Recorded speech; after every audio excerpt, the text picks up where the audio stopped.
నమస్కారం. మనం ఇంట్లో చేసుకునేటువంటి నిత్య పూజ కాకుండా కొన్ని రకాలైనటువంటి పూజా కార్యక్రమాలను ఎలా ఆచరించాలి, ఎలా ఆచరించినట్లయితే ఉత్తమ ఫలితాలు ఉంటాయి అనే వివరాలు తెలియజేయడానికి మనతో పాటు ఉన్నారు ఆధ్యాత్మికవేత్త గోపీకృష్ణ శర్మ గారు. మరి వారిని అడిగే మరిన్ని వివరాలు తెలుసుకుందాం. నమస్కారం అండి. నమస్కారం. గురువు గారు, మనం చేసుకునే నిత్య పూజ విధానం కాకుండా ఇప్పుడు సత్యనారాయణ వ్రతాలు కానీ లేదా ఇప్పుడు రాబోతున్నటువంటి ఏకాదశి కానీ ఈ పర్వదినాల్లో ప్రత్యేకంగా ఏమన్నా పూజా విధానం ఉంటుందా? ఆ పూజా విధానాన్ని మాకు వివరిస్తారా? తప్పకుండా. ప్రతి నిత్యం చేసుకునే పూజల కంటే కూడా విశేషమైన పూజలు చెప్తూ ఉంటారు. ఏకాదశి వ్రతమైన దాంట్లో విశేషంగా ఏకాదశులు చాలా రకాలుగా ఉన్నాయి. శయన ఏకాదశి అని, దాని తర్వాత పుత్రద ఏకాదశి అని, దాని తర్వాత ఆమలక ఏకాదశి అని. ఈ ఆమలక ఏకాదశి అంటాం దీన్ని. ఇది వచ్చేసి మార్గశిర శుక్ల ఏకాదశిని, ఇప్పుడు ఎల్లుండి వచ్చే ఏకాదశి రోజున దీన్ని చాలా విశేషంగా చేస్తూ ఉంటారు. ఈ ఏకాదశి అంతా కూడా ఉత్తరాది ప్రాంతంలో దీనికి ప్రాచుర్యం చాలా ఎక్కువగా ఉంది. ప్రతి ఏకాదశి కూడా విష్ణు ఆరాధన చాలా విశేషం. విష్ణు సహస్రనామ పారాయణం చేయడం కానీ, తర్వాత విష్ణుమూర్తికి అభిషేకం చేయడం కానీ, విష్ణు క్షేత్రాలకు వెళ్ళి దర్శనం చేయడం కానీ ఏకాదశి రోజు చాలా విశేషంగా చెప్తారు. దాంట్లో కూడా ఈ వచ్చే ఏకాదశి రోజున విశేషంగా విష్ణుమూర్తికి అభిషేకాది కార్యక్రమాలు చేస్తే చాలా విశేషమైన ఫలితం ఉంటుంది అని చెప్తారు. ఈ రోజున ఏకాదశి రోజున విష్ణుమూర్తికి తులసి పత్రాలతో అర్చన చేయమని చెప్తారు. విష్ణు సహస్రనామ పారాయణం చేస్తూ తులసి దళాలతో స్వామిని అర్చన చేయాలి అని. ఎందుకు అంటే విష్ణుమూర్తి ఎప్పుడు కూడా అర్చన ప్రియుడు. మనం తిరుమలలో చూసినా, ఇంకొక క్షేత్రంలో చూసినా ఎప్పుడు ఏదో ఒక రకమైన విశేషమైన పూజాధికాల కార్యక్రమాలు జరుగుతూనే ఉంటాయి. అదే శైవ క్షేత్రంలో అభిషేకం చేస్తాము, ఉండిపోతాం అంతే. కానీ వాళ్ళ యొక్క ఆ పరంపరను అనుసరించి వాళ్ళ యొక్క ఆగమ ప్రకారంగా పూజాధికాలు చాలా విశేషంగా చెప్తారు విష్ణు క్షేత్రంలో. ఈ ఏకాదశి రోజున, ఎల్లుండి వచ్చే ఆమలక ఏకాదశి రోజున స్వామిని విశేషంగా మీరు ఇంట్లో ఒక చిత్రపటమైన విష్ణుమూర్తి యొక్క మూర్తి అయినా, అంటే ఒక విగ్రహమైన దాన్ని పెట్టుకొని షోడశోపచార పూజ అంటాం. మన శాస్త్రం ఏం చెప్తోంది అంటే పంచోపచారము, షోడశోపచారము, చతుషష్ఠ్యోపచారము అని 3-4 విధాలుగా దాన్ని విభజించారు. దానిలో మనం ఎక్కువగా చేసుకునేది దానిలో షోడశోపచార పూజ అని ఉంటుంది. అంటే ఒక 16 రకాలైన ఉపచారాలు స్వామికి సమర్పించడం. అది అమ్మవారైనా, గణపతి అయినా, ఈశ్వరుడైనా, వెంకటేశ్వరుడైనా, ఎవరైనా సరే విశేషంగా చేసే పూజలన్నీ కూడా షోడశోపచార పూజలు అంటారు. ఎక్కువ ప్రహతంలో ఉన్నవి. ఈ షోడశోపచార పూజని మనం వింటూ ఉంటాం. అవాహయామి, ఆసనం కల్పయామి అంటాం. ఈ షోడశోపచార పూజ అంటే ఏంటో ఒక్క నిమిషం మాట్లాడుకొని మనం ముందుకు వెళ్ళిపోతాం. ఉదాహరణకి ఈ షోడశోపచార పూజ అని శాస్త్రంలో ఎందుకు చెప్పారు అంటే, ఒక చీఫ్ గెస్ట్కి ఇచ్చేటువంటి ట్రీట్నే షోడశోపచార పూజ అన్నారు. ఉదాహరణకి ఆవాహయామి అన్నాం అంటే ఏంటి అంటే ఇన్వైట్ చేయడం. మనకంటే చాలా గొప్ప వ్యక్తిని మన దగ్గరికి రావాలనుకున్నప్పుడు మనం ఏం చేస్తాం, వాళ్ళ ప్రోటోకాల్ తెలుసుకొని అక్కడికి వెళ్ళి వాళ్ళని ఇన్వైట్ చేస్తాం. దాన్ని ఆవాహయామి అన్నాం. ఇక్కడ ప్రోటోకాల్ ఏంటి మరి అంటే భక్తి శ్రద్ధలు ప్రోటోకాల్. భగవంతుని యందు పత్రం పుష్పం ఫలం తోయం యోమే భక్త్యా ప్రయచ్చిది అంటారు. నువ్వు పత్రం వేసావా, పుష్పం వేసావా అని భగవంతుడు చూడు, నువ్వు భక్తితో సమర్పణ చేసావా లేదా అని చూస్తాడు. ఆ ప్రోటోకాల్తో పిలిచేటువంటిదే ఆవాహయామి అంటే ఇన్వైట్ చేయడం. వచ్చినటువంటి వ్యక్తికి సోఫా సెట్ వేస్తామా, బంగారు కుర్చీ వేస్తామా, వెండిది వేస్తామా, మన శక్తి కొలది వచ్చేటువంటి వ్యక్తిని చూసి కూడా శక్తి వ్యక్తి రెండు ఉంటాయి. అక్కడ చేసుకున్న సందర్భంలో రత్న సింహాసనం అని చెప్పారు స్వామికి. రత్న సింహాసనం సమర్పయామి అంటుంటాం. ఇవన్నీ కూడా మీరు షోడశోపచార పూజని పూర్తిగా గమనించినట్టయితే ఒక చీఫ్ గెస్ట్కి ఇచ్చేటువంటి ట్రీట్ ఏదైతే ఉందో దాన్ని మన శాస్త్రం షోడశోపచార పూజ అంటుంది. అంటే ఇప్పటి వరకు మనం 2 ఉపచారాలే చెప్పుకున్నాం. 16 గురించి చెప్పుకుంటే సమయం చాలా తీసుకుంటుంది. అంటే మనం ఏంటంటే ఈ షోడశోపచార పూజ చేసే సందర్భంలో మన మనసులో ఏం మెదులుతూ ఉండాలి అంటే, నేను ఎక్స్పెక్ట్ చేయని ఒక గెస్ట్ నా ఇంటికి వచ్చారు, ఆయనకి నేను ట్రీట్ చేస్తున్నాను. ఇదే మనం చేయాల్సింది. అది మనసులో పెట్టుకొని ఈచ్ అండ్ ఎవ్రీథింగ్ అలా మనం పూజ చేస్తూ ఉంటే ఇంకా భక్తి శ్రద్ధలు మనలో పెరుగుతాయి. ఆ భక్తి శ్రద్ధలతో కూడుకొని ఈ వచ్చే ఏకాదశి రోజున స్వామికి విష్ణు సహస్రనామ పారాయణం, మీరు షోడశ ఉపచార పూజ అంటాం, ఎక్కడ దొరికినా పుస్తకాల్లో చూస్తే దొరుకుతుంది, నెట్లో వెతికినా దొరుకుతాయి. ఆ షోడశోపచార పూజ చేస్తూ మధ్యలో విష్ణు సహస్రనామాలు ఉంటాయి. చాలా అందరికీ తెలిసిన విషయం ఇది. ఆ విష్ణు సహస్రనామాలతో మీకు వీలవుతే తులసి దళాలతో స్వామికి అర్చన చేయండి. దానికి మించిన పదార్థం ఇంకొకటి ఏదీ లేదు. స్వామికి చాలా ఇష్టమైంది ఏంటంటే తులసి దళాలు. ఆ వెంకటేశ్వర స్వామికి తులసి దళాలతో అర్చన చేసి, ఇంకొకటి ఏంటి, ఏకాదశి వ్రతం ఏంటి, అసలు ఏకాదశి రోజు ఏం చెయ్యాలి, మనం పూజా పద్ధతి చెప్పుకున్నాం, షోడశోపచార పూజ చేసుకున్నాం, విష్ణు సహస్రనామ పారాయణ చేసుకున్నాం. నాకు విష్ణు సహస్రనామ పారాయణ చేయడం కష్టం అండి, నేను చేయలేకపోతున్నాను, నేనేమన్నా చేయమంటారా ఇంకా అంటే ఏమీ ఎక్కలేదు. నారాయణాయ నమః అని అందరికీ అని వస్తుంది. దానిలో కష్టమైన పని కూడా లేదు. మీకు వీలైతే 108, ఇంకా శక్తి ఉంటే 1008 అలా చేస్తే స్వామికి తులసి దళాలతో అర్చన చేసి నమస్కారం చేయడం, ఇది పూజా పద్ధతి. ఇక్కడ వరకు అయిపోతుంది. అసలు ఏకాదశి రోజు ఏం చెయ్యాలి, ఏకాదశి రోజు ఇంకా విశేషంగా అంటే నేను చెప్పాను కదా, ఈ మొత్తం వచ్చేసి 24 ఏకాదశులు ఉంటాయి సంవత్సరం మొత్తంలో. అంటే ఒక నెలలో 2 ఏకాదశులు వస్తాయి. దాన్ని శుక్లపక్షం అంటాము, కృష్ణపక్షం అంటే పూర్ణిమకు ముందు ఏకాదశి, అమావాస్య ముందు ఒక ఏకాదశి వస్తుంది. ఈ ఏకాదశి ప్రతి ఏకాదశి కూడా చాలా విశేషమైంది. ఏకాదశ్యాం నిరాహార కర్తవ్యం భోజనద్వయం అని ఒక మాట చెప్తారు. ఇంకా కూడా అంటే ఏంటంటే ఏకాదశి రోజు విశేషం ఏంటి అంటే నిరాహారంగా ఉండడమే ఏకాదశి విశేష ఫలితం. దాని ఉపవాసం అని కొందరు అంటారు, నిరాహారం అని కొందరు అంటారు. అంటే వాళ్ళ యొక్క శరీర శక్తిని అనుసరించి ఎలా అయితే వీలవుతుందో అలా నిరాహారంగా ఉండడం చాలా విశేషం. దీన్ని కొన్ని వేల సంవత్సరాల నుంచి మన ఋషులు మునులు, మన పెద్దవాళ్ళు, మన వెనకాల జనరేషన్ వాళ్ళందరూ చేస్తూ వచ్చారు. ఈరోజు సైన్స్ ఏం చెప్తోంది అంటే 15 రోజులకు ఒకసారి అయినా మీరు కడుపుని మార్చండి అని చెప్తోంది. ఈ సైన్స్ ఎక్కడి నుంచి వచ్చింది? సనాతన ధర్మం నుంచే సైన్స్ వచ్చింది. సైన్స్ అనగానే వేరే ఒకటి కాదు, సనాతన ధర్మానికి విరుద్ధము కాదు.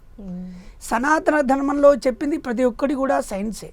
కానీ మనం ఆ కోణంలో చూడలేక పెద్దలు చెప్పారు, మనం ఆచరిస్తూ వచ్చాము. ఈ 15 రోజులకు ఒకసారి చేసే ఏకాదశి ఏదుందో దాన్ని నిరాహారంగా ఉండమని మన శాస్త్రం చెప్తుంది. దాన్ని ఉపవాసము అని అంటూ ఉంటారు. ఉపవాసము అంటే ఏంటి అంటే అంటే తినకుండా ఉండడం అని లౌకిక భాషలో కొంతమందికి మనం అర్థం చేసుకుంటాం. ఈ ఉపవాసం అనే శబ్దానికి ఉప అంటే దగ్గరగా అని అర్థం. ప్రధాని, ఉప ప్రధాని, ముఖ్యమంత్రి గారు, ఉప ముఖ్యమంత్రి గారు, ఉప అనే శబ్దానికి ఆ శబ్దానికి దగ్గరగా ఉన్నది అని అర్థం. ఉపవాసము, వాసము అంటే ఉండడము అని. ఎవరికి దగ్గరగా ఉండాలి? భగవంతునికి దగ్గరగా ఉండాలి. ఉపవాసం అనే శబ్దానికి అర్థం అది. భగవంతునికి దగ్గరగా ఉన్నప్పుడు మనం కడుపు నిండా తిని భగవంతుని దగ్గర కూర్చుంటే మనకి ఏమొస్తుంది? నిద్ర వస్తుంది. మనం చేయలేము. మా పూజ మీద భక్తి శ్రద్ధలు తగ్గుతూ ఉంటాయి. అందు గురించే మన పెద్దలు ఏం చెప్పారు అంటే ఉపవాసంగా ఉండి, ఏమి తినకుండా ఉండి నిరాహారంగా స్వామిని విశేషంగా ఆరాధించడమే ఈ ఏకాదశి రోజు చేయాల్సిన పని. ఈరోజు సైన్స్ చెప్తున్న మాట కూడా అదే. 15 రోజులకు ఒకసారి మీరు ఏమీ తినకుండా ఓన్లీ నీళ్లు కానీ పండ్లు కానీ అలా తీసుకుని ఉండండి. మీ శరీరంలో ఈవెన్ క్యాన్సర్ కారకాలు ఉన్న అవన్నీ కూడా చచ్చిపోతాయి అని చెప్తూ ఉన్నారు ఇప్పుడు. అంటే ఈ ఏకాదశి అనేది చాలా విశేషము.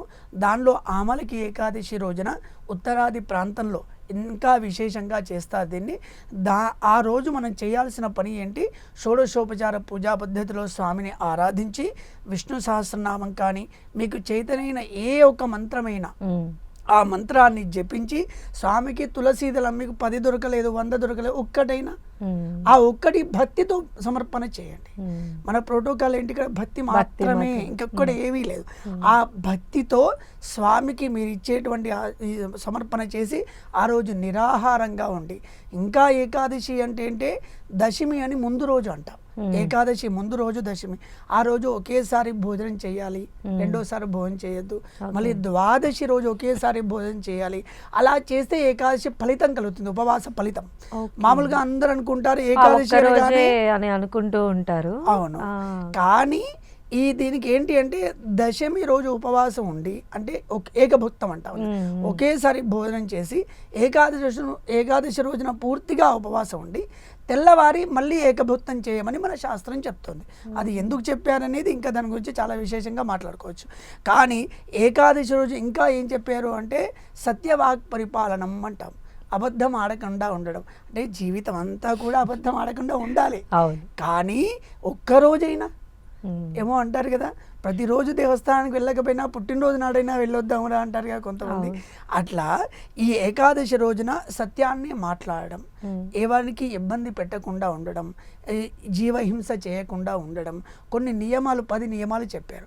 ఆ ఏకాదశి రోజునైనా సరే ఈ నియమాలను పాటిస్తే భగవంతుని యొక్క అనుగ్రహం దక్కుతుంది, మీకు విశేషంగా ఆరోగ్యం కూడా చెందుతుంది. ఇది ఏకాదశి ఉపవాసం గురించి చెప్పిన మాటలు. ఓకే, ఆ నియమాలు కూడా మా కోసం తెలియజేస్తారా గురుగారు? ఈ ఏకాదశి రోజున నియమాలు ఏముంటాయి, నియమాలు ఎలా ఉండాలి అంటే దాని విశేష నియమాలు చెప్తారు. మొదలంగా మౌనవ్రతంగా ఉండడం, దాని తర్వాత ఉపవాసం అనడం. ఉపవాసం అంటే మనం ఏమి తినకుండా ఉండడం, మీ శరీర ప్రకృతిని సంబంధించి నీళ్లు తాగకుండా నిర్జలంగా ఉంటారు చాలామంది సన్యాసులు, పీఠాధిపతులు, యోగా దాంట్లో ఉన్న వాళ్ళందరూ కూడా 24 ఏకాదశిలు కూడా నిర్జలంగా ఉంటారు, అంటే నీళ్లు కూడా ముట్టుకోరు. దాన్ని నిర్జల ఏకాదశి అంటాం, నిర్జల ఉపవాసము అని అంటారు. కొంతమంది నీళ్లు తాగుతారు, కొంతమంది పాలు పండ్లు తీసుకుంటారు. ఇంకా చేతనైన వాడు రోజు భోజనం చేస్తున్నాం కదా, ఈరోజు టిఫిన్ ఏదైనా చేద్దాం అంటే ఉత్తరాదివారం ప్రతిరోజు టిఫిన్ చేస్తే ఏకాదశి ఉన్నట్టు అవుతుందా? అవ్వదుగా. మనమైతే రోజు అన్నమో లేకపోతే మన దక్షిణ ప్రాంతంలో ఏం తింటామో తింటాం. కానీ మీరు ఉత్తరాది వైపున వెళ్తే రోజు చపాతీ కానీ రోటీ కానీ తింటూ ఉంటారు, అంటే వాళ్ళు రోజు ఏకాదశి ఉపవాసం ఉన్నట్టు అవుతుందా అంటే అవ్వదు. అంటే ఏ ప్రాంతంలో ఏది రోజైతే తీసుకుంటున్నామో అది కాకుండా తీసుకోవడాన్ని ఉపవాసం అంటాం. అది విశేషంగా ఏం తినకుండా ఉండడం, పాలు కానీ పండ్లు కానీ నీళ్లు కానీ అలా తీసుకోవడం చాలా మంచిది. ఏకాదశి మౌనవ్రతం ఒకటి చెప్పారు. ఒకవేళ మాట్లాడే సందర్భం వస్తే సత్యాన్నే మాట్లాడుతూ ఉండడం. దాని తర్వాత జాగరణ, రాత్రంతా కూడా పడుకోకుండా ఉండడం. దాని తర్వాత ఇంకే అకృత్యములు అంటారు, ఏవైతే చేయకూడని పనులు ఉంటాయో అవన్నీ కూడా చేయకూడదు ఏకాదశి రోజున. ఇవన్నీ కూడా విశేష నియమాలు చెప్పారు. ఏకాదశి రోజున ఎంత మితంగా మాట్లాడితే అంత మంచిది, ఎంత మితంగా భోజనం చేస్తే అంత మంచిది అని మన శాస్త్రం చెప్తుంది. అంటే ఏదైనా సరే మన సనాతన ధర్మంలో ఎంత మితంగా ఉంటే అంత అమితమైన ఫలితం వస్తుంది. భోజనం చేసిన మిత భోజనమే అని చెప్తారు శాస్త్రం కూడా. అంటే మన శరీరం అనేది చేసే పనికి సహకరించాలి, దానితో ఇబ్బంది పడకుండా ఉండడానికి ఈ ఉపవాసాలన్నీ కూడా చెప్పారు. దాంట్లో ఈ ఆమలక ఏకాదశి రోజున మనం చెప్పిన విధంగా పూజాధికారి కార్యక్రమాలు చేసుకొని, విశేషమైతే స్వామిని స్మరణ చేస్తూ మీరు ఆఫీస్లో ఉన్నా, ఇంట్లో ఉన్నా, వేరే పనికి వెళ్ళినా మనసులో స్వామి జపం చేయడానికి ఏమి ఇబ్బంది లేదు కదా, దాన్ని ఎవరు కూడా అడ్డు వేయలేరు కదా. ఎంత వీలైతే అంత నామస్మరణ చేస్తూ ఉపవాసం ఉంటూ స్వామిని స్మరిస్తే మనకు మొదలుగా ఆరోగ్యం బాగవుతుంది. దాని తర్వాత స్వామి అనుగ్రహం వలన జన్మాంతరాల్లో ఏవైనా పాపాలు చేసుకుంటే ఈ జన్మలో అనుభవించే యోగం ఉంటే ఈ నామస్మరణ ద్వారా అవన్నీ కూడా విముక్తి అవుతాయి. కలవు స్మరణాన్ముక్తి అంటారు. కలియుగంలో స్మరణనే చాలా విశేషం. అలాంటి స్మరణ చేస్తే చాలు స్వామి యొక్క ఉపవాస ఫలితం ఖచ్చితంగా దక్కుతుంది. అలానే అంటే స్వామికి ఏమైనా నైవేద్య సమర్పణ కానీ అలాంటివి ఇంకా అంటే విష్ణుమూర్తి అనగానే నైవేద్య ప్రియుడు. మనం కొండపైన తిరుమలలో చూస్తూ ఉంటాం, ప్రతి అరగంటకు గంటకు వాళ్ళ యొక్క ఆగమ ప్రకారంగా నైవేద్యాలు పూజలు జరుగుతూనే ఉంటాయి. ఈ షోడశోపచార పూజ మధ్యలో నైవేద్యం అండి. నైవేద్యం అనే ఒకే నైవేద్యం పెట్టి పంపించరు. నైవేద్యం పెట్టాలి అంటే ముందు కొంచెం పూజ ఉంటుంది, తర్వాత కొంచెం పూజ ఉంటుంది. మనం ఇంతకుముందు చెప్పుకున్నాం కదా, చీఫ్ గెస్ట్కి మన ఇంటికి ఎవరైనా వస్తున్నారనుకోండి, ఆయనకి ఏవి ఇష్టమైన పదార్థాలు కనుక్కుంటాం కదా, మొదలుగా అవి కనుక్కొని వండించి అవి పెట్టిస్తాం ఆయనకి. అట్లా ఈ స్వామికి వచ్చేసి పులిహోర కానీ దధ్యోజనం కానీ, దాని తర్వాత వచ్చేసి మనం గుడాన్నం అంటాం, బెల్లంతో చేసిన అన్నం కానీ, తర్వాత పొంగల్ అంటూ ఉంటారు కదా, ఆ పొంగలైనా సరే, తర్వాత వడలైనా, ఇవన్నీ కూడా స్వామికి చాలా విశేషమైనది. స్వామి నైవేద్య ప్రియుడే, ఎన్ని పెట్టినా స్వామి స్వీకరిస్తాడు. ఆ రోజు కొంతమందికి కొంత ఉంటుంది, అంటే మనం ఉపవాసం ఉంటాం కదా, నైవేద్యం చేయడం ఎలా అని. ఉపవాసం మనుషులకు మాత్రమే, భగవంతునికి ఉపవాసం కాదు. కొంతమంది ఏకాదశి రోజున మా ఇంట్లో మేము నైవేద్యం పెట్టమండి, ఈరోజు ఏకాదశి కదా ఉపవాసము అంటారు. ఉపవాసం మనకే, భగవంతునికే. ఉపవాసం అనేది మనకి. అందు గురించి ఖచ్చితంగా భగవంతునికి మీరు నిత్యంగా ఏం చేస్తారో అవన్నీ కూడా, ఎందుకంటే నైవేద్యం లేకపోతే షోడశోపచార పూజ పూర్తవదు. నైవేద్యం కూడా ఒక అంగమే షోడశోపచార పూజలో.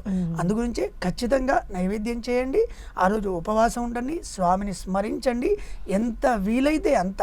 ఒకవేళ మీకు తెలియదు మేము చేసుకోలేకపోతున్నామండి అంటే మనకు తెలుసు కదా, ఏ విశేషమైన పూజ చేసుకున్నప్పుడు మనం బ్రహ్మగారు అంటాం, ఒక పండితుణ్ణి ఒక బ్రాహ్మణుని పిలుచుకొని ఆయన ద్వారా ఈ పూజాధికారి కార్యక్రమాలు చేస్తే ఇంకా ఫలితం దక్కుతుంది. ఎందుకంటే కొన్ని మంత్రాలు మనకు చెప్పరాదు, దానిలో పలకలేము, అపశబ్దాలు రావడం, అర్థం మారిపోవడం. దానికంటే కూడా మీకు వీలుంటే ఒక బ్రాహ్మణుని పిలిచి ఆయన ద్వారా పూజ చేయించుకొని ఆ ప్రసాదాన్ని స్వీకరించవచ్చు మీరు. అయితే ఈ ఏకాదశి విశిష్ట తరువాత మనం ఇంట్లో చేసుకునేటువంటి పూజల్లో ప్రధానమైనది సత్యనారాయణ స్వామి వ్రతం. ఈ వ్రతం కూడా చాలా నియమనిష్టలతో చేయాల్సి ఉంటుంది. అంటే ఖచ్చితంగా ఒక పంతులు గారి సమక్షంలోనే చేసుకోవాల్సి ఉంటుంది. కాబట్టి ఒకవేళ ఆ వీలు లేనటువంటి వాళ్ళు ఈ పూజని ఇంట్లో ఎలా చేసుకోవాలంటారు? ఈ పూజ ఇంట్లోనే చేయాల్సిన ఆవశ్యకత ఏంటి? అంటే ఈ సత్యనారాయణ వ్రతం అనేది కొన్ని వ్రతాలు చెప్పారు. మీరు మహాలక్ష్మి వ్రతం అని చేస్తారు, కేదారేశ్వర వ్రతం అని చేస్తారు, సత్యనారాయణ స్వామి వ్రతం అని చేస్తూ ఉంటారు. ఈ వ్రతాలన్నీ కూడా అంటే విశేషమైన కార్యక్రమాలు అని. ఈ విశేషమైన కార్యక్రమాలకి ఖచ్చితంగా ఒక బ్రాహ్మడైతే ఉండాలి, ఒక ఎలిజిబుల్ పర్సన్ ఉండాలి. ఇప్పుడు నేను మీతో మాట్లాడుతున్నా అన్నప్పుడు ఇంటర్వ్యూ చేయడానికి మీలాంటి వాళ్ళు మాత్రమే కూర్చోవాలి, మాట్లాడడానికి నేను మాత్రమే కూర్చోవాలి, కెమెరామెన్ మాత్రమే ఉండాలి. అంటే ప్రతి దానికి కూడా ఒక ఎలిజిబుల్ పర్సన్స్ ఉంటారు. ఈ పూజాధికారి కార్యక్రమాలకు కూడా వాళ్ళను పండితులు మాత్రమే పెట్టుకుంటాం. ఎందుకు అంటే వాళ్ళు చదువుకొని ఏ పూజ ఎలా చేయాలి, ఏ వ్రతాన్ని ఎలా ఆచరించాలి అని శాస్త్ర ప్రమాణంగా చేయిస్తూ ఉంటారు. అంటే ఎప్పుడైతే ఒక పండితుడి ద్వారా చేయించుకుంటే ఖచ్చితంగా ఫలితం దక్కుతుంది. మళ్ళీ ఇంకొక మాట కూడా, అక్కడ ఏమైనా దోషాలు కలిగినా అది పండితుడికే వెళ్ళిపోతుంది. మనకి ఇబ్బంది పడాల్సిన అవసరం లేదు అక్కడ. ఎందుకంటే ఒక పండితుని తీసుకొచ్చి వాళ్ళకి నమస్కారం చేసి మీరు చేయించండి అని ఒక బ్రహ్మత్వం ఇస్తాం.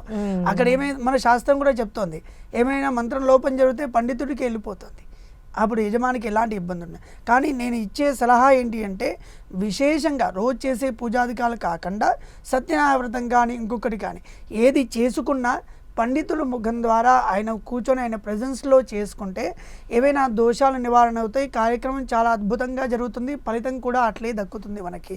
ఎందుకంటే సత్యనారాయణ వ్రతం గురించి మీరు అడిగారు. సత్యనారాయణ వ్రతం అనేది చాలా పెద్ద ప్రాసెస్. ఒక గంటన్నర పూజాది కార్యక్రమాలు పడతాయి. ఈ గంటన్నర పూజ చేసుకోవడానికి మనకు దాని గురించి తెలియాలి. మొదలుగా సంకల్పం అంటాం, తర్వాత కలశ పూజ అంటాం, తర్వాత గణపతి పూజ అంటాం, తర్వాత నవగ్రహ ఆరాధన అంటాం, దాని తర్వాత సత్యనారాయణ రమాసహిత సత్యనారాయణ స్వామి వారికి షోడశోపచార పూజ చేసుకొని వ్రతం కథలు అంటుంటారు, చివరిలో చెప్తూ ఉంటారు. అంటే ఈ వ్రతం చేసుకుంటే మనకి ఏం కలుగుతుంది, ఈ వ్రతం ద్వారా మనకు వచ్చిన మెసేజ్ ఏంటి అని అవన్నీ కూడా కథలు 5 కథలు ఉంటాయి. 5 కథల్లో చెప్తుంటారు. ఇవన్నీ కూడా మనం స్వయంగా చేసుకుంటే, ఈవెన్ నేను చేసుకోవాలన్నా ఒక బ్రహ్మగారిని పిలిపించి నేను చేసుకుంటాను. ఎవరు చేసుకోవాలన్నా మీరు విశేషమైన కార్యక్రమాలు చేసుకున్నప్పుడు ఒక బ్రాహ్మణ ముఖంగా అంటే తెలిసిన వ్యక్తి ద్వారా చేయించుకుంటే, మనం ₹1,00,00,000 బండి కొనుక్కున్నా డ్రైవరే నడపాలండి. మనం వెళ్ళి లేదు నాది నేనే కొనుక్కున్నాను, నేను కూర్చొని కారు నడుపుతాను అంటే ఏదైనా అవ్వడానికి అవకాశాలు ఉంటాయి. అందు గురించి ప్రతి దానికి కూడా ఎలిజిబుల్ పర్సన్స్ ఉంటారు. వాళ్ళ ద్వారా ఆ కార్యక్రమం జరిగితే అది పరిపూర్ణం అవుతుంది. ఈ పూజాధికారి కార్యక్రమాలకు కూడా శాస్త్రం తెలిసిన పండితుల ద్వారా, వేదం చదువుకున్న పండితుల ద్వారా, బ్రాహ్మణి ద్వారా చేయించుకుంటే మంచిది. కాదండి మాకు ఎలాంటి శక్తి లేదు అనుకుందాం, లేకపోతే మనకు అక్కడ సమయం అనుకూలంగా లేదు అనుకుందాం, ఎవరు దొరకట్లేదు అనుకున్నాం, అప్పుడు కనీసం ఈ టెక్నాలజీ పెరిగిపోయింది కదా, కనీసం వీడియోలో అయినా కాల్ చేసుకొనైనా ఆ పూజాధికారి కార్యక్రమాలు చేసుకోవాలి. ఎందుకంటే సత్యనారాయణ వ్రతాన్ని స్వయంగా చేసుకోవడం అంటే కొంచెం కష్టమైన విషయమే. ఇప్పుడు మీరు ఏకాదశి పూజ గురించి చెప్పుకున్నాం, అది మీరు స్వయంగా చేసుకోవచ్చు, దానిలో ఇబ్బంది ఏం లేదు. కానీ సత్యనారాయణ వ్రతం అని విశేష వ్రతాలు ఏవైనా కానీ ఒక తెలిసి ఉన్న వ్యక్తి ద్వారా ఆయన కూర్చోబెట్టుకొని మనం పూజాది కార్యక్రమాలు చేసుకోవడం చాలా మంచిది. దాంట్లో సత్యనారాయణ వ్రతం చాలా విశేషమైంది. సత్యనారాయణందేవం వందేహం కామదం ప్రభు అంటాం. సత్యనారాయణ స్వామిని ఆరాధిస్తే ఒక కామధేనువుని ఇంట్లో పెట్టుకున్నట్టుగా. కామధేను గురించి మీరు వినుంటారు కదా. కామధేను అనగానే కోరికలన్నీ కూడా తీర్చేస్తుంది. ఇది లేదు అనే శబ్దం రాదు. కల్పవృక్షం ఇంట్లో పెట్టుకుంటే వెళ్ళి అడగగానే ఇచ్చేస్తుంది కదా. అట్లా సత్యనారాయణ స్వామిని కలియుగంలో ఇప్పటికీ చాలామంది కూడా ప్రతి ఏకాదశికి, ప్రతి పూర్ణిమకి, ప్రతి సంక్రమణకి సత్యనారాయణ స్వామి వ్రతాన్ని ఆచరిస్తూ ఉంటారు. ఎక్కువగా సత్యనారాయణ స్వామిని ఆరాధిస్తే మనం కోరుకున్న కోరికలన్నీ కూడా, ఎంతోమంది ప్రత్యక్ష ఉదాహరణ ఉన్నారు, కోరికలన్నీ తీరుతాయి. కానీ దానికి ఎవరి ద్వారా చేసుకోవాలో వారి ద్వారా చేసుకుంటే ఆ కార్యక్రమం పరిపూర్ణంగా అవుతుంది, స్వామి అనుగ్రహిస్తాడు. అలానే దీనికి ఈ పూజకి ప్రత్యేకమైనటువంటి ఈ పూజకు పాటించాల్సినటువంటి నియమ నిబంధనలు వివరిస్తారా అండి? ఖచ్చితంగా. మీరు ఏ పూజ చేసుకోవాలన్నా మొదలుగా నిబంధనలు అయితే ఖచ్చితంగా మన శాస్త్రం చెప్తోందండి. ఏం నిబంధనలు అంటే, మనం ఒక పూజ చేసుకోవాలంటే అక్కడికి వెళ్ళడానికి మన బాడీ ఎలిజిబుల్ కావాలి, మన బాడీ సహకరించాలి, మన చిత్తం అనేది శుద్ధిగా ఉండాలి, బుద్ధి ఎక్కడికి వెళ్ళకుండా స్వామి పైన నిగ్రహం. ఒక విగ్రహం పెట్టుకుంటాం కదా, అది ఎందుకు? మన మనస్సు నిగ్రహం కావడానికి. విగ్రహారాధన వాస్తవానికి సనాతన ధర్మంలో ఒక టాప్ పొజిషన్ వెళ్ళిన తర్వాత విగ్రహారాధన లేదు. విగ్రహారాధన అనేది ఎప్పటి వరకు అంటే మన మనస్సు నిగ్రహం అయ్యేంత వరకు. వెంకటేశ్వర స్వామి అనగానే శాంతాకారం భుజగశయనం అని మనం స్తోత్రం చేస్తూ ఉంటాం. అంటే ఆ రూపం కనబడాలి కదా అక్కడ. మన కళ్ళ ముందు వెంకటేశ్వర స్వామి అనగానే కళ్ళ ముందు వచ్చేసాడు, ఈశ్వరుడు అనగానే వచ్చేస్తున్నాడు, గణపతి అనగానే వచ్చేస్తున్నాడు. అట్లా రావడానికి మన శాస్త్రంలో ఒక విగ్రహారాధన చెప్పారు. ఆ విగ్రహారాధన ఎందుకు అంటే మన మనస్సు ఒక పైన నిగ్రహంగా ఉండి దాన్ని ఆరాధించుకోవడానికి విగ్రహారాధన చెప్పారు. ఆ విగ్రహారాధన చేసే ముందు నియమాలు ఎలా ఉంటాయి అని అంటే, మనం ఒక ఉదాహరణకి లౌకిక భాషలో చెప్పుకోవాలంటే, ఏదైనా అనారోగ్యం కలిగితే మనం హాస్పిటల్ వెళ్ళినప్పుడు సర్జరీ చేస్తారు. ఒక 6 గంటల ముందు 8 గంటల ముందు మీరు నీళ్ళు తాగకుండా కూడా ఉండాలి అని చెప్తూ ఉంటారు కదా. అది సైన్స్, వాళ్ళు చెప్తూ ఉంటారు, వాళ్ళు మనం పాటిస్తూ ఉంటాం. ఒక ట్రీట్మెంట్కి మనం ఎలిజిబుల్ కావాలి కదా. అట్లే ఈ భగవంతుని ఆరాధించే ముందు కూడా 10 గంటల ముందు వరకు కూడా ఏమి తినకుండా ఉండడం. అంటే ఎందుకు అనగా, మీకు పూజకు కూర్చున్నామండి, కూర్చున్న తర్వాత మధ్యలో వాష్రూమ్ వెళ్ళాలండి, మలమూత్ర విసర్జనకి వెళ్ళాలి అంటే అక్కడ డిస్టర్బ్ అవుతుంది. దీనికి ఇవన్నీ నియమాలు ఏం చెప్పారంటే, ముందు రోజు కూడా పవిత్రంగా ఉండాలని, తినకూడని పదార్థాలు ఏవి కూడా తినకుండా ఉండాలి అని, దాని తర్వాత ఇంకా మాట్లాడడం కానీ ఇవన్నీ కూడా. ఇవి చేయడం ద్వారా ఏమవుతుందంటే, మనం చేసుకున్న పూజకి మనం అర్హులం అవుతూ ఉంటాం. వీటన్నిటికీ ప్రధానమైన కారణం ఏంటి అని అంటే, మన శరీరం అక్కడ కూర్చొని ఆ పనికి ఇబ్బంది లేకుండా ఉండడానికి ఈ నియమాలన్నీ చెప్పారు. విశేష నియమాలన్నీ కూడా అంతే. మనం చేస్తున్న ఈ పూజకి మనం అక్కడ ఎలిజిబుల్గా ఉండాలి, మన మనస్సు అక్కడ నిగ్రహంగా ఉండాలి. దానికి ఈ నియమాలు చెప్తూ వచ్చారు. అయితే ఈ సత్యనారాయణ స్వామి వ్రతాన్ని ఆచరించడానికి ఏ రోజైతే చాలా మంచిది అంటారు? సత్యనారాయణ వ్రతానికి విశేషంగా ఏకాదశి, పూర్ణిమ, సంక్రమణ అంటాం.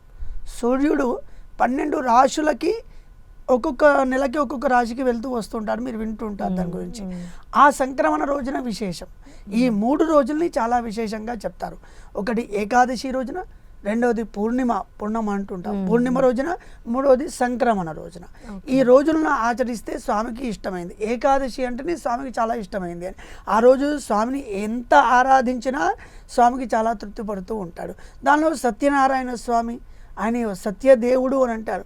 ఏదైతే మాట ఇచ్చాడో భక్తులకి, ఆ మాటలని స్వామి ఖచ్చితంగా అనుగ్రహిస్తూ ఉంటాడు. సత్యనారాయణ స్వామి 5 కథలలో కూడా మీరు వింటూ ఉంటారు కదా సత్యనారాయణ స్వామి వ్రతాలని. ఆ వ్రతంలో చివరిగా ఒక 5 కథలు చెప్తారు. ఈ పూజలన్నీ అయిన తర్వాత ఆ 5 కథలు చెప్తారు. 5 కథలో సారాంశం మీరు చూసినట్టయితే సత్యాన్ని మాట్లాడాలి అని.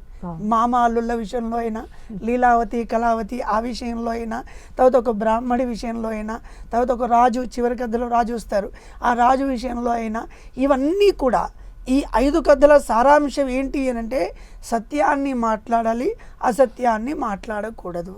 అదే సత్యనారాయణ స్వామి వ్రతం యొక్క మెసేజ్. ఈ సత్యనారాయణ స్వామి వ్రతం చేసుకుంటే మనకేమొస్తుంది? అదే సుఖాలు వస్తాయి, దుఃఖాల నివారణ వస్తాయి, మేము ఆనందంగా ఉంటామని చెప్పుకుంటాం. దానితో పాటు ఏంటి అంటే సత్యనారాయణ స్వామి వ్రతంతో అంటే, మనం సత్యాన్నే మాట్లాడాలి, అసత్యాన్ని మాట్లాడకూడదు అని చెప్పేదే ఆ సత్యనారాయణ స్వామి వ్రతం. ఓకే. అంటే ఈ వ్రతం ఆచరించిన తర్వాత కొంతమంది భోజనం పెట్టాలి అనేటువంటి ఇది కూడా ఉంటుంది. అవును. అది దాన్ని అన్నదానము అని అంటాము. అన్నం. అంటే ఇప్పుడు భోజనం అన్నదానం అనే శబ్దం ఒకటి, భోజనం అని అనుకుందాం. ఈ అన్నదానం ఎందుకు అని అంటే చేసిన పూజకి సంపూర్ణ ఫలం రావడానికి. ఎవరైతే ఏ పూజ చేసుకున్నా, ఇప్పుడు మీరు సత్యనారాయణ స్వామి కానీ అంటే నిత్య పూజలు కాకుండా ఏదైనా స్పెషల్ పూజలు మనం ప్రత్యేక పూజలు చేసుకున్నప్పుడు అప్పుడు అన్నదానాది కార్యక్రమాలు చేస్తే ఏం జరుగుతుంది అంటే ఇవన్నీ కూడా పరిపూర్ణం అవుతాయి అన్నదానం ద్వారా. మీరు ఏది దానం చేసినా ఇంకా కావాలి అంటారు, కానీ అన్నదానం చేస్తే చాలు చాలు అంటున్నారు. వడ్డిస్తుంటే ఏం చెప్తాం, చాలండి చాలండి అంటాం. అంటే అదొక్కటే ఈ జగత్తులో అన్నదానానికి మించింది ఏం లేదు. మీరు 1,00,000 రూపాయలు ఇచ్చినా ఇంకొక 1,00,000 ఇస్తే బాగుండు అంటారు, ఇంకేదైనా గోల్డ్ ఇస్తే ఇంకొంచెం ఇస్తే బాగుండు అంటారు, బట్టలు పెడితే ఇంకా మంచివి పెడితే బాగుండు అంటారు. కానీ ఒక అన్నదానానికి మాత్రమే ఆ విశేషం ఉంది. కడుపు నిండా భోజనం చేసి వాళ్ళు ఏమంటారు, అన్నదాత సుఖీ భవ అంటారు. ఆ శబ్దం చాలదా, ఆ మాట చాలు కదా. అంటే మీరు ఏ డబ్బులు ఇచ్చినా అంటారా సుఖీ భవ అంటారా, కొంతమంది అంటారు కావచ్చు, కానీ ఎవరైనా సరే చదువుకున్నవాడు చదువుకోలేనివాడు ధనికుడు కిందివాడు ప్రతి ఒక్కరు కూడా ఒకటే మాట అంటారు, భోజనం చేయగానే అన్నదాత సుఖీ భవ అంటారు. అంటే అన్నదానానికి అంత విశేషమైన ఫలితం ఉంది. ఏ స్పెషల్ పూజ ప్రత్యేకమైన పూజలు ఏవి చేసుకున్నా అప్పుడు అన్నదానం అనేది ఒక అంగం. ఏదైనా సరే అన్నదానం అనేది ఒక దానిలో పార్ట్ అంటాం మనం. ఈ పూజలో ఒక పార్టే అన్నదానం. అన్నదానం చేస్తే అప్పుడు పరిపూర్ణం అవుతుంది. అన్నదానం ద్వారా ఇక్కడ చేసిన అటువంటి పూజకి సంపూర్ణ ఫలితం దక్కుతుంది. ఇంకా యజ్ఞయాగాదుల్లో ఎక్కువ చేస్తుంటారు.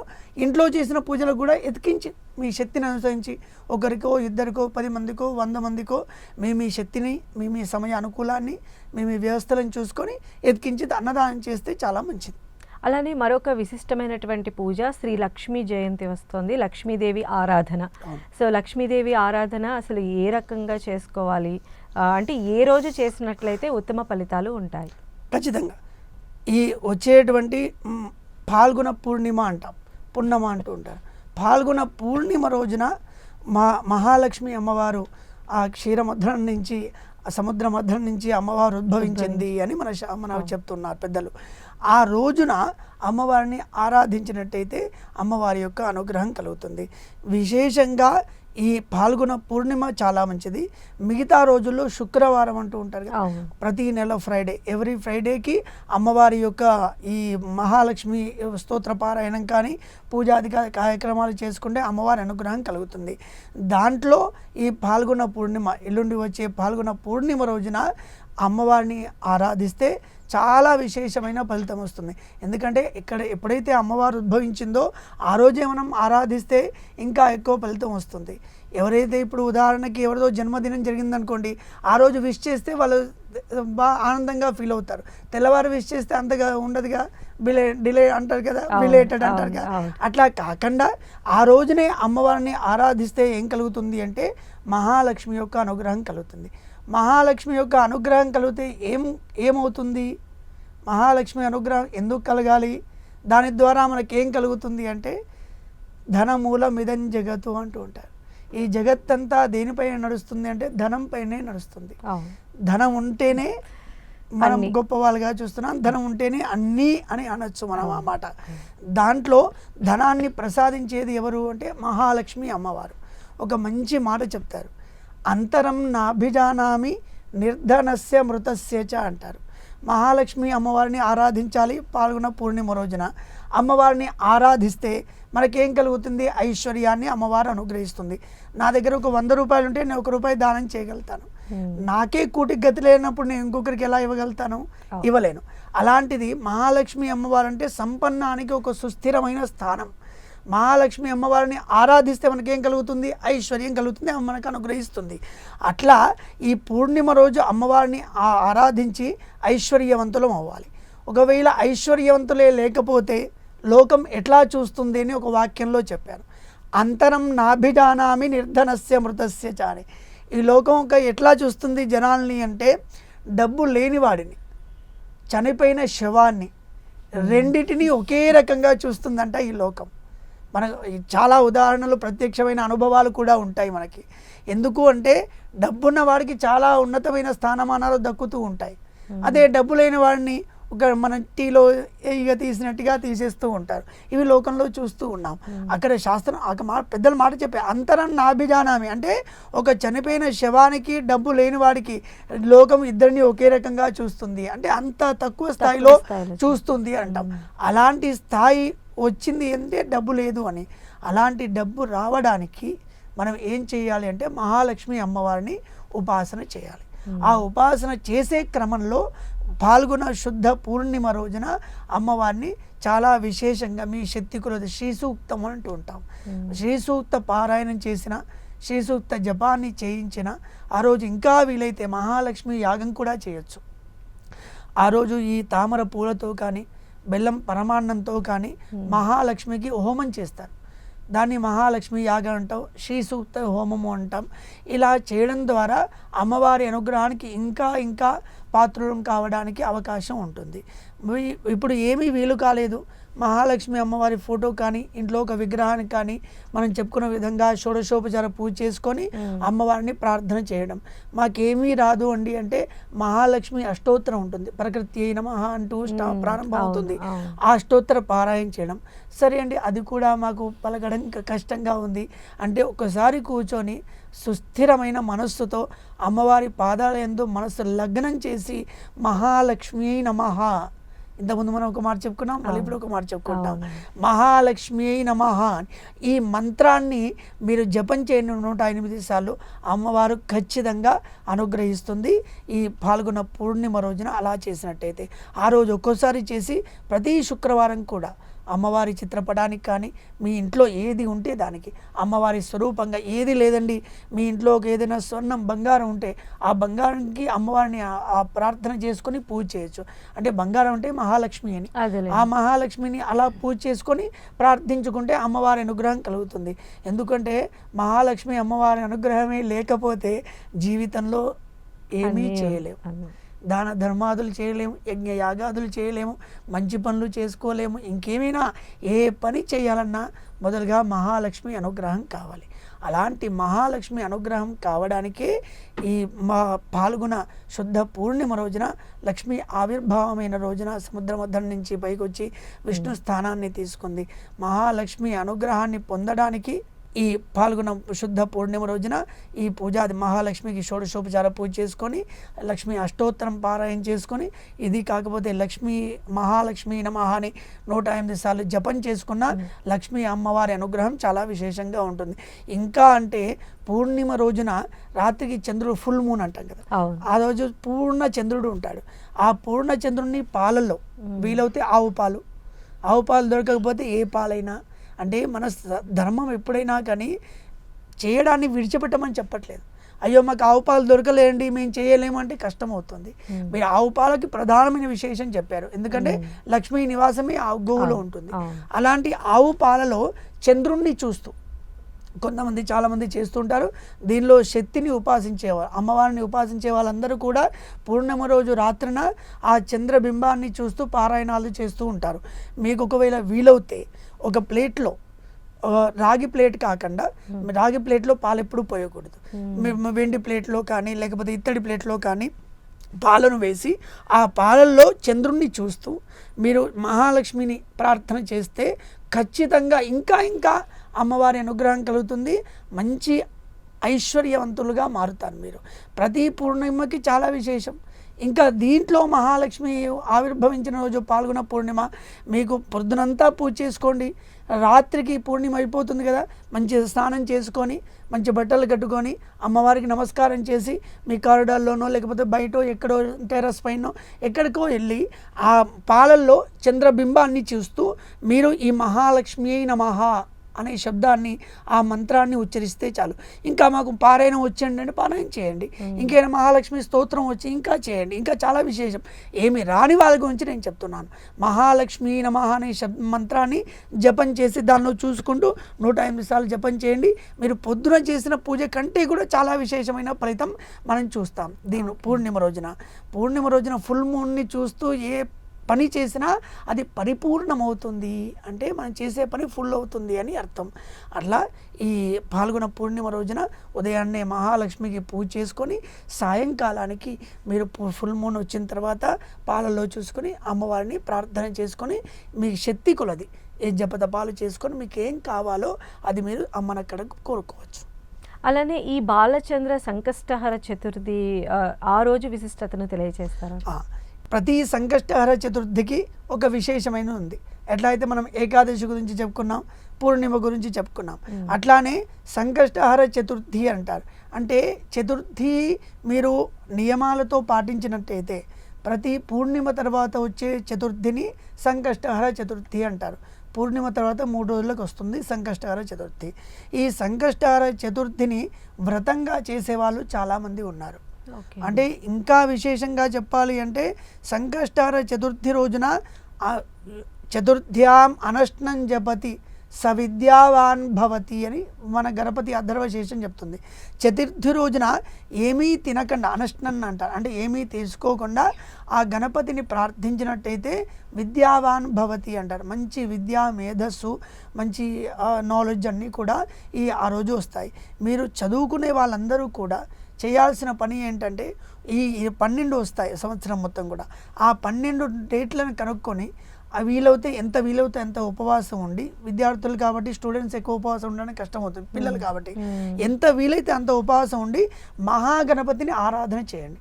గణపతి గుడికి వెళ్ళడం కానీ, లేకపోతే మీ ఇంట్లో ఉన్న గణపతికి గరికలు పెట్టడం కానీ, గరికలు స్వామికి చాలా విశేషం, అట్లా పెట్టుకొని గణపతికి ఏది వీలవుతాయి, వక్రతుండ మహాకాయ అంటాం, ఏది కాదు మళ్ళీ ఇక్కడ చెప్పారు మహాగణపతయే నమః, ఇది అందరూ అనొచ్చు. ఆ మంత్రాన్ని జపం చేసుకొని స్వామిని ప్రార్థించుకుంటే విద్యావాన్ భవతి అంటారు. మంచి విద్య ఈరోజు లోకల్లో కరువైంది, అది ధనం ఒక్కడి కరువైంది, విద్య ఒక్కడి కరువైంది. విద్య ఎడ్యుకేషన్ ఎంత అవుతుంది అని అంటే మనకు డిగ్రీలు పెరుగుతూ ఉన్నాయి, సంస్కారం ఎంత పెరుగుతుంది అంటే మళ్ళీ మనం లోపల ఆలోచించుకోవాల్సిన విషయం.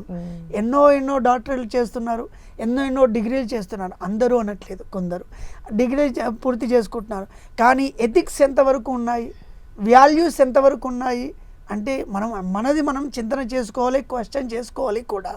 ఎందుకు అంటే ఒకవేళ మీరు విద్యావంతులు అయ్యారు, చదువుకునేది ఎందుకండి, నాలెడ్జ్ గురించి.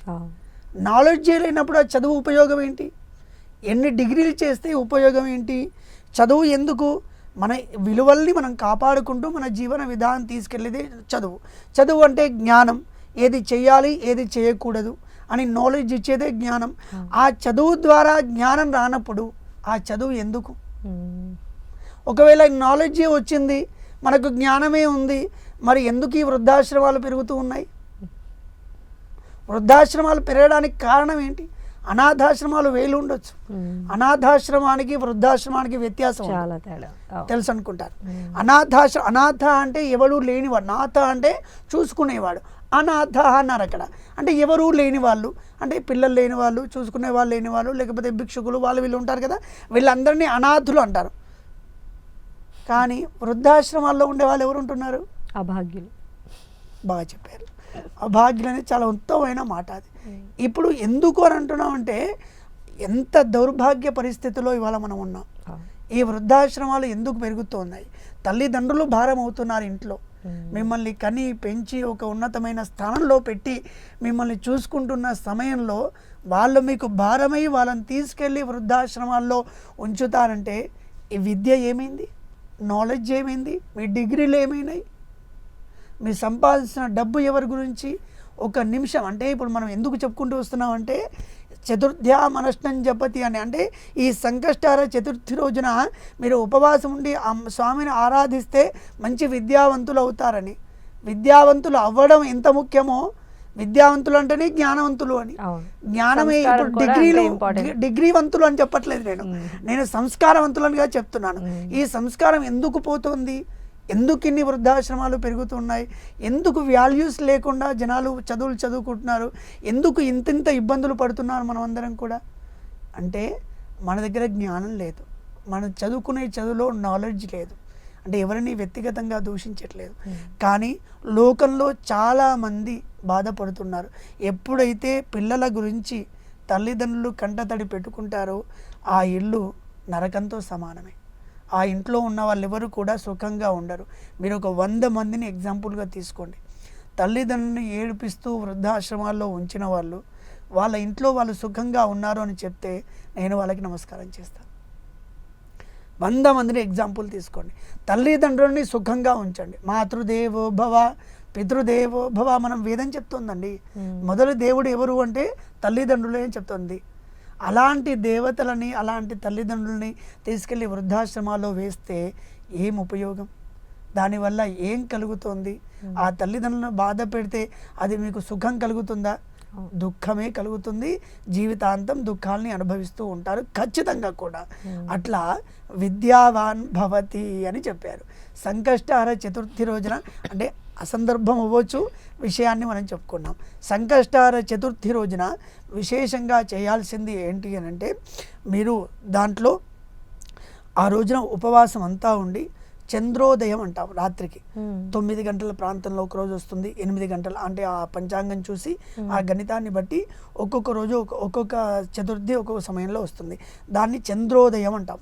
చంద్రోదయం వరకు ఉపవాసం ఉండి చంద్రోదయం తర్వాత ఆ చంద్రుణ్ణి మనం ఆ చంద్రోదయం అయిన తర్వాత పూజాది కార్యక్రమాలు చేసుకొని అప్పుడు భోజనం చేస్తే ఈ సంకష్టహర చతుర్థి వ్రతానికి పరిపూర్ణం అవుతుంది. ఈ చంద్రుడే మళ్ళీ ఇక్కడ ప్రధానం. ప్రతి దానికి కూడా చంద్రుడే ప్రధానంగా చూస్తూ ఉంటాం మనం. అలాంటి చంద్రుణ్ణి చంద్రోదయం అయిన తర్వాత చేసినట్టయితే మొదలుగా గణపతి అనుగ్రహం, విద్య కలుగుతుంది. మనం సరస్వతి అమ్మవారు ఆ విద్యను అనుగ్రహిస్తుంది, మహాగణపతి విద్యను అనుగ్రహిస్తాడు.